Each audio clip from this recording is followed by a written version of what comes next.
dhaamsonni baga geessanii hedduun dabraati jiru. Hundeeffama Oromiyaa Miidiyaa Neetwork bitootessa tokko bara 2014 irraa eegalee bu'aa bahii miidiyaan kun keessa qaxxaamuree fi injifannooleen argaman kanneen jalqabaa qabee hanga ammaatti duukaa jiraniin yaadatamaa jiru. OMN waggaa torba dura wayita hundeeffamu hundeessitoota isaa keessaa tokko kan ta'e obbo Jawaar Mohammad haasaa seena qabeessa taasiseen yoo xiqqaate amma booda qilleensi Oromiyaa bilisa baheeti jira jechuun isaanii yaadatama. Guyyaa OMN baname sanarraa jalqabee dhugumatti qilleensa Oromiyaa keessatti olaantummaan olola diinaa cabee jira. Dinnis olaantummaa ololaa Oromiyaa irratti waan dhabeef OMN dhabamsiisuuf rafee bulee hin beeku jaan kanneen yaada isaanii ibsataa jiran. Murni OPDO kan qooda cululuqaa OMN taphateen jijjiirama dhufe bute aangoo qabate galata dhabuudhaan OMN Finfinnee keessaa buqqise hojjettoota isaa gariis biyya keessaa baqachiisuun meeshaalee istiidiyoo OMN saamulee miidiyaa kana qilleensa irraa buusutti garuu hin milkoofne jaane. Qabsoo harkaan qabdu keessatti qoodni OMN olaanaa waan ta'eef uummanni Oromoo miidiyaa isaa diinni harkatti dadhabu kana akka kunuunfatuu fi waan qabuun waliin dhaabbatu kanneen yaamicha dabarsanis hedduudha. Caffeen Oromiyaa caa ilmaan Oromoo ta'anii dhimma hooggansa hawaasaa bal'aa itti mari'atanidha malee iddoo duguggaa sanyii uummata Oromoo itti labsanii miti jaan qeerroon godina Harargee Bahaa OMN yaada isaanii laatani. Haasaan qondaalee bilxiginaa Fiqaaduu Tasammaa jaamu adda bilisummaa Oromoo balleessuuf uummata inni keessatti dhukate barbadeessuu qabnaa jechuun dubbate. Seenaa caffee Oromiyaa keessatti ta'e hin beeknee fi ifaan ifatti Oromoo ni dhabamsiifna jechuun nuuf mirkaneessa kan jaan qeerroowwan kunneen uummanni Oromoo kana dhageetuma callisuun bira dabruu hin qabu. Kana caalaa wanni inni eegus hin jiru jaani. Oromummaa jechuun laaftutti hin dhufne dhiiga gootan kumaatamaatiin dhufe hanga har'allee itti dhumaa jirra waan ta'eef akka salphaatti gareen maafiyaa keessatti nu dhabamsiifna jettu kanaaniti. Uummanni Oromoo bakka jiru dammaquun waliin ta'ee diina yartuu ofirraa dhorkuu qabaa jaani.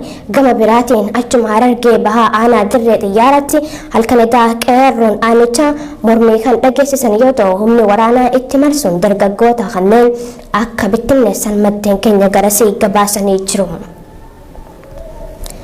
Haasawni Fiqaaduu Tasammaa tibbana yaa'ii caffee Oromiyaa irratti dubbate sun haasawaa tanaan dura qondaalli olaanaan TPLF kan ta'e Abbaay Tsahayyee taasiseen gargar baafnee ilaalluu jaan qeerroon magaalaa Finfinnee dhaaba tokko qofa biyyattii keessatti aangeessuuf jecha guyyaa adiin waraana uummata irratti labsuun isaa haalaan kan isaan dallansiise ta'uu dubbachuun rakkoo hawaasa keenya irratti dhufuuf maluuf gaafatamummaan kan nama dhaadatee kanaaf paartii bilxiginnaatii jechuun qeerroowwan Finfinnee dubbifne ibsanii jiru. Akkasuma manni murtii federaalaa dhaddacha ijibbaataa guyyaa kaleessaa hidhamtoonni mana hidhaa Qaallitti ji'a tokko oliif lagannaa nyaataa irra jiran mana yaalaa dhuunfaa fi haakima dhuunfaan akka yaalaman murteesse sun kabajamuu akka qabus gaafatanii jiru. Godina Harargee Lixaa aanaa Odaa bultuun magaalaa Baddeessaa fi naannawaa isitti maqaa inshuraansii fayyaa jedhuun kaadireen bilxiginnaa jiraattota naannicharraa maallaqa saamaa jiraachuun gabaafame. Dabballoonni kunneen abbootii ijoollee walitti qabuun ilmaan keessanirraa dirqaman rifeensa yoo haaddan malee waraqaa eenyummaa isiniif hin laannu jechuun dararaa hamaa uummatarraan gahaa kan jiran yoo ta'u haalli nageenyaa naannicha keessa jiru yaaddeessaa ta'uu maddi keenya magaalaa Baddeessaa irraa OMN bilbilaan dubbisee himee jira. Gama biraatiin haasawa qondaalle bilxiginnaa Fiqaaduu Tasammaa walgahii caffee Oromiyaa irratti qurxummii fakkeessuun duguggaa sanyii uummata Oromoo irratti labse ni balaaleeffannaa jaan qeerroowwan magaalaa Baddeessaa irraa yaada isaanii OMN filaatan kunneen. Kaaba Oromiyaa Walloo aanaa Arxummaa Fursee keessatti maqaa ijaarsa seeraan alaa jedhuun humni seeraan osoo hin taane murna sirna nafxanyaa irraa maqaa komaandii poostiitiin walitti gurmaa'ee horsiisee bultootaa fi qonnaan bultoota Oromoo irratti mana gubaa akkasuma diigaa jiraachuu jiraattonni himane.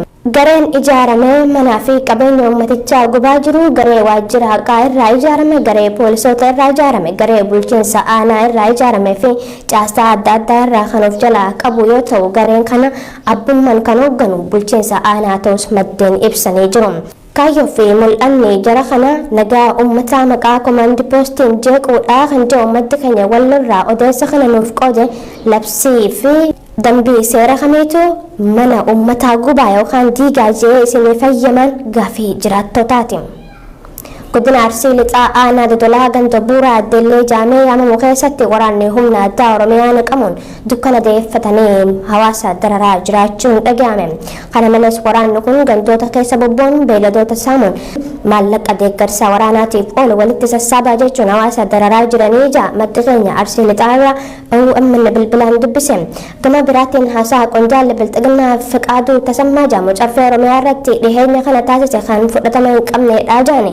Eenyummaa uummata Oromoo balleessuuf fakkeenya Fiqaaduun fudhate ifaan ifatti diinummaa paartiin biyya bulchaa jiru uummatichaaf qabu kan nuuf akeekuudha jedhu qeerroowwan kunneen.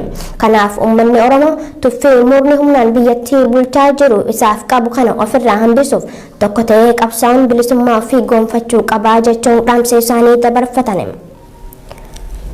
Oduu keenya xumuraatiin gaazexeessaan BBC sagantaa afaan Tigiriinyaa Girmaay Gabruu jedhamu guyyaa kaleessaa bitootessa tokko bara 2020 akka magaalaa Maqaleetti humnoota mootummaatiin butamee hidhamuun gabaafame.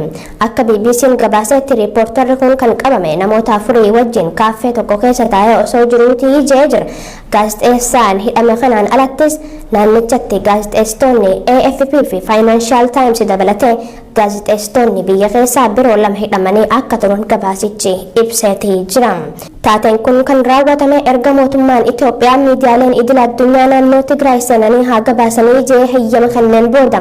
Dhaabbanni mirga gaazexeessitootaatiif falmu CPJ'n ibsa baaseen mootummaan Itoophiyaa gaazexeessitoota hidhee hatattamaan gadi lakkisuu qabaa jechuun gaafatee jira. Hayyeen gaataa daawwattoota keenya kabajamoo fi jaalatamoo oduuwwan ijoon sa'aatii tanaaf qabanne isaan gammaatti daawwattanidha. Babal'inni oduu tanaa oduu teenya tan idilee keessatti kan isiniif dabru ta'a. Oduu tana isinitti himuun sinfaana turtanii Faayisaa Ilaas gama ogummaa teeknikaa fi gulaallee suur sagaleetiin Abdii Jamaaltu nufaan. Inni keessatti dhukate barbadeessuu qabnaa jechuun dubbate seenaa caffee Oromiyaa keessatti ta'ee hin beekne fi ifaan ifatti Oromoo ni dhabamsiifna jechuun nuuf mirkaneessa kan jaan qeerroowwan kunneen uummanni Oromoo kana dhageetuma callisuun bira dabruu hin qabu. Kana caalaa wanni inni eegus hin jiru jaani. Oromummaa jechuun laaftuttiin dhufne dhiiga goottan kumaatamaatiin dhufe hanga har'allee itti dhumaa jirra waan ta'eef akka salphaatti gareen maafiyaa keessatti nu dhabamsiifna jettu kanaaniti. Uummanni Oromoo bakka jiru dammaquun waliin ta'ee diina yartuu ofirraa dhorkuu qabaa jaani. Gama biraatiin achuma Harargee bahaa aanaa dirree xiyyaaratti halkanidaa qeerroon aanichaa mormii kan dhageessisan yoo ta'u humni waraanaa itti marsuun dargaggoota kanneen akka bittinneessan maddeen keenya garasii gabaasanii jiru. Haasawni Fiqaaduu Tasammaa tibbana yaa'ii caffee Oromiyaa irratti dubbate sun haasawaa tanaan dura qondaalli olaanaan TPLF kan ta'e Abbaay Tsahayyee taasiseen gargar baafnee ilaalluu jaan qeerroon magaalaa Finfinnee dhaaba tokko qofa biyyattii keessatti aangeessuuf jecha guyyaa adiin waraana uummata irratti labsuun isaa haalan kan isaan dallansise ta'uu dubbachuun rakkoo hawaasa keenya irratti dhufuuf maluuf gaafatamummaan kan nama dhaadatee kanaaf paartii bilxiginnaatii jechuun qeerroowwan Finfinnee dubbifne ibsanii jiru. Akkasuma manni murtii federaalaa dhaddacha ijibbaataa guyyaa kaleessaa hidhamtoonni mana hidhaa Qaallitti ji'a tokko oliif lagannaa nyaataa irra jiran mana yaalaa dhuunfaa fi haakima dhuunfaan akka yaalaman murteesse sun kabajamuu akka qabus gaafatanii jiru. Godina Harargee lixaa aanaa Odaa bultuun magaalaa Baddeessaa fi naannoo isitti maqaa inshuraansii fayyaa jedhuun kaadireen bilxiginnaa jiraattota naannicharraa maallaqa saamaa jiraachuun gabaafame. Dabballoonni kunneen abbootii ijoollee walitti qabuun ilmaan keessanirraa dirqaman rifeensa yoo haaddan malee waraqaa eenyummaa isiniif hin laannu jechuun dararaa hamaa uummatarraan gahaa kan jiran yoo ta'u haalli nageenyaa naannicha keessa jiru yaaddeessaa ta'uu maddi keenya magaalaa Baddeessaa irraa OMN bilbilaan dubbise himee jira. Gama biraatiin haasawa qondaalli bilxiginnaa Fiqaaduu Tasammaa walgahii caffee Oromiyaa irratti qorxummii fakkeessuun duguuggaa sanyii uummata Oromoo irratti labse ni balaaleeffannaa jaan qeerroowwan magaalaa Baddeessaa irraa yaada isaanii OMN filaatan kunneen. Kaaba Oromiyaa Walloo aanaa Arxummaa Fursee keessatti maqaa ijaarsa seeraan alaa jedhuun humni seeraan osoo hin taane murna sirna nafxanyaa irraa maqaa komaandi poostiitiin walitti gurmaa'ee horsiisee bultootaa fi qonnaan bultoota Oromoo irratti mana gubaa akkasuma diigaa jiraachuu jiraattonni himani.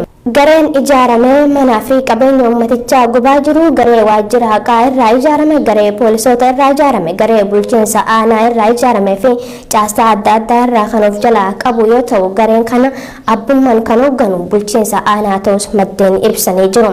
Kaayyoo fi mul'anni jara kana nagaa uummataa maqaa komaandi poostiin jeequudha kan jedhu maddi keenya wallorraa odeessa kana nuuf qoode labsii fi dambii seera kamiitu mana uummataa gubaa yookaan diigaa jee isinii fayyaman gaafii jiraattotaati.